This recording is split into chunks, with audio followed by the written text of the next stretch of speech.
Paper Mario the Origami King was one of my most anticipated games of 2020, only falling behind Animal Crossing New Horizons. When it initially was revealed, I thought it looked like the perfect crossing between old school Paper Mario and the newer, more hated style a la Sticker Star and Color Splash. At least I thought that. I never actually played a Paper Mario game, so I was kind of just assuming. A few weeks later, and more details were showcased, and I didn't like it. I'm a big RPG guy, I think, and this looked far more like an action-adventure game with repetitive battling, slow movement, and half-baked boss designs. It wasn't shaping up great, and when Nintendo had a full walkthrough of the game in their Nintendo Treehouse event sometime in July, that made me finally lose confidence. This wasn't the game that I had thought it was, and it made me release this, a video bashing the information reveal style of the Origami King. However, I was still hyped, and when I at long last got my hands on the game, July 17th, I was bored. For the first few hours.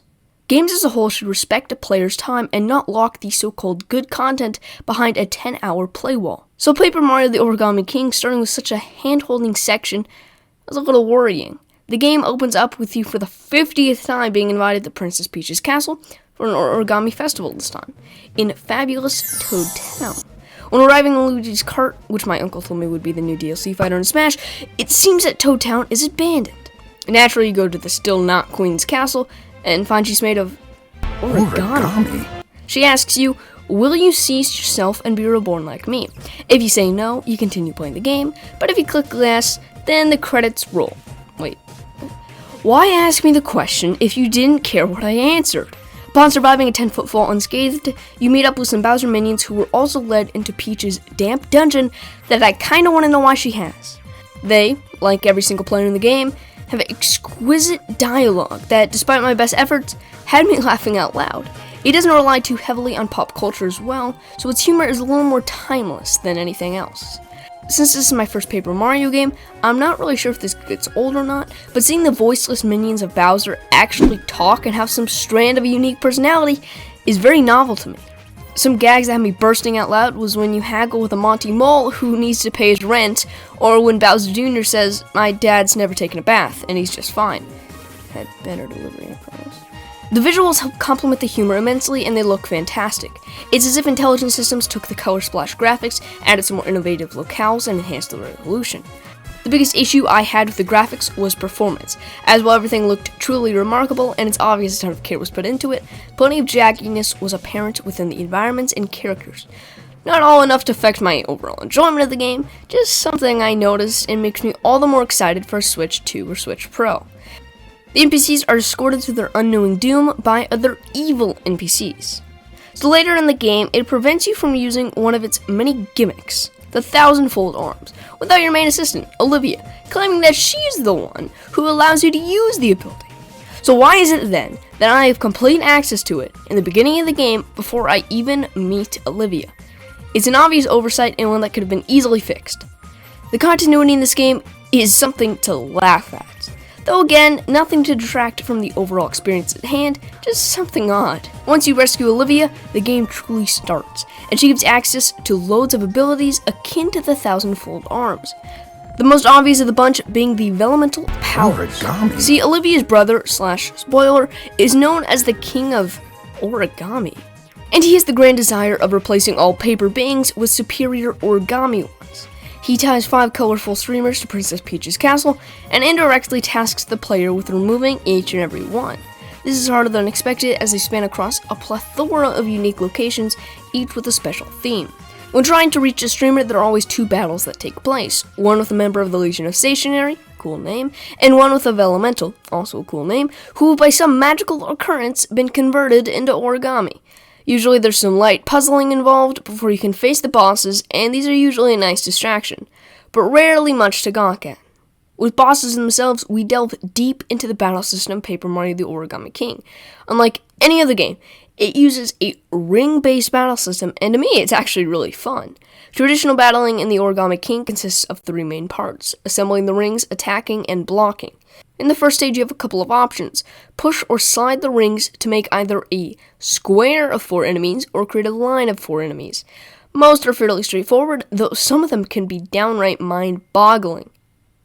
it can look as if there is no conceivable way as to line up the enemies. To attack the origami baddies, you have three main choices: hammer, jump, or items. Each has moderate variations, such as more powerful hammers, ice hammers, and gold hammers. Jump attacks have far more useful modifications, with the most notable being the iron version of classic boots, as it makes you immune to jumping on enemies with spikes. Lastly, items are in my opinion easily the most useless. Items in general have plenty of function, like keys or mushrooms, but I never felt the use for items like the POW block or fireball. That could just be me, but I found regular items to always be effective enough. Now this leads me into one of the biggest issues with the game: how broken some of its mechanics are. The most powerful weapons in the game, Legendary Iron Boots and Legendary Hammer, cost roughly 2,000 to 2,200 coins. This wouldn't be an issue if the game didn't spew coins at you non-stop.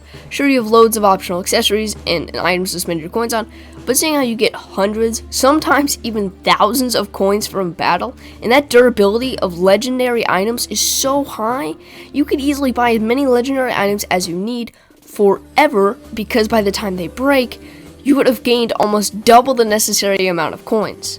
All this leads to a weapon system that is extremely broken and unbalanced. Assessing a situation never takes more than a second, because it's either use a hammer or use boots. The real thinking comes from managing rings and deciding when to use your more powerful items. It doesn't matter, because you can have every powerful item forever.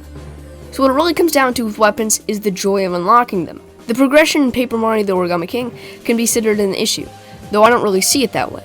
By neglecting its RPG roots, it's only an issue for those considering it an RPG and not an action-adventure game. There are two types of upgrades in the Origami King: temporary and permanent. Temporary upgrades are typically weapons, battle items, coins, and hearts. Permanent ones, on the other hand, offer far more use with heart canisters that actually increase the amount of damage you can do in battle, and of course the damage you can take. Quest items and unlocking weapons are also a few more. Overall, progression is nothing to write home about, and is basically what you find in any traditional modern game. Defense or blocking also falls in this category, simply because all you need to do is press A at the right time. The problem, though, is that it's so, for lack of a word, brainless. Defense should be, in my opinion, an integral part of gameplay, but in Origami King, it just lowers the couple of damage points, sometimes not even at all. An easy way to fix this is by tying in the time you press A to how much damage is dealt. For example, in order to take the least amount of damage from a Goomba, I need to block at around the same time he attacks.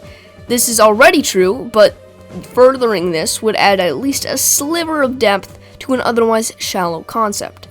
If you can look past the ring-based system not being like the original Paper Marios, it has plenty of value and can offer a challenge for every type of player, especially since it has a timer. Since hearts directly equate to power for some reason, you can simply jump or hammer enemies from the overworld to avoid combat altogether. This gives heart canisters some added use, while also presenting the player with a way to avoid easy battles. It's an okay addition, but is seriously underpowered, only working on very early battles, even with plenty of heart canisters. Now that's your basic combat, but there's two other forms: overworld and boss battle combat. Overworld is the simplest of all of them. All you usually do is hit the King Ollie stickers on these paper mache creatures, and then time out some hammer swings. They're surprisingly fun and offer up a nice change of pace from the turn-based combat in the rest of the game. My personal favorites of these are when the creature you're fighting creates special obstacles around you, so you have to jump or do something else to dodge them. Now, battles in general in the Origami King seem pretty useless. You gain coins from battling, and those coins only help you in battle. So why battle? Well, for me, battling is fun enough with the brand new ring and overworld system that I never felt stale. More importantly, a large portion of these battles are scripted, meaning that you have to complete them in order to progress the story. This makes it feel a lot less tedious and enforces its identity as an action-adventure game. On the subject of scripted battles, boss battles are one of the best parts of the game. In a boss battle, you are the one trying to reach the center of the ring system, and you have to arrange the rings to get you access to attacks and special abilities near the boss. In addition to unique attacks, boss battles are always fresh. The game strikes this balance of executing a concept to its fullest, while not growing stale or feeling like padding. That's in large part due to how each boss is taken down differently, so there's loads of variety in battles. If I had to say, I think I enjoy the Legion of stationary battles more, because their dialogue was particularly funny and the ways they interacted with Mario was really fun. So that's combat. It was honestly one of the best things about the game, almost exclusively because of its uniqueness. Also, sometimes throughout the game, you'll have minigame type challenges that are really fun. Paper Mario the Origami King is all about variety, and I can't believe they were able to implement this so well. Now, I'd be singing a different tune if the game used a level structure like Sticker Star and Color Splash. From what I could tell, it looked so limiting and removed so much exploration from the games. This Paper Mario opts instead for a more open-ended design. What this actually entails is that areas aren't strewn together by lines and numbers, but rather pathways, sections, and pipes. This immensely increased my enjoyment of the game because it made the world seem seamless, real. Not just areas built for Mario, but areas that Mario can visit and explore. On the subject, since you can't select areas based off levels, the game uses numbered pipes based on which world you're in. These never feel intrusive in the slightest and are a quick way to get back to Toad Town. So how does this tie into the Origami plot? I won't spoil the game, but let's just say I was very surprised with some of what happens in the story, especially the ending. The problem with the story is that it feels pretty hollow up until the end. To try and fix this, the Origami King has the kind of mini stories within each section of the world. You help an old tree, visit a Koopa Troopa cult, basically some of the best moments in the game. Partners make a quasi-return, and at first glance, they're nothing more than NPC companions that help you progress the story. Thankfully, they sometimes lead powerful attacks in battle, and their dialogue is even better than usual. In addition to Olivia, you gain new partners like Bobby, Professor Toad, and a few more. One in particular was very surprising to me. Again, I cannot stress how great this game's writing is. I'd even go to far as say that it just keeps getting better the more you play, because they just have so many new characters, dialogue, so many things to keep the game fantastically humorous. And this isn't a 5 to 10 hour game either. No, it took me 30 hours. That could just be because I was kind of methodical in my playthrough, but I'm willing to bet that it'll take the average player a good 25. After the main game though, you can 100% it by getting all of the collectibles. The main three are hearts, toads, and collectible treasures. I never really got into the collectible treasures because there wasn't much point to them, except for just looking at them. Toads and hearts, on the other hand, I found enough value in, so I'd always go out of my way to try and find them. It's interesting to see so many Nintendo games of late emphasize collectibles to such a degree, and it's great. I love having extra things to do in a game, like with Korok seeds, power moons, toads, etc. It's just great fun to collect. Paper Mario the Origami King may not have been what fans wanted, myself included, but it did more than enough to create an innovative experience easily worth the price of admission. From its gorgeous visuals, hilarious dialogue, and extremely unique battling system, to its hollow overall story, broken economy, and semi-useless battles, the Origami King is a game with ups and downs, but still manages to be one of the best games I have played this year. And as such, I highly recommend it to any Switch owner or Mario fan, as long as you go into the mindset that this is not a traditional Paper Mario game like the original 2.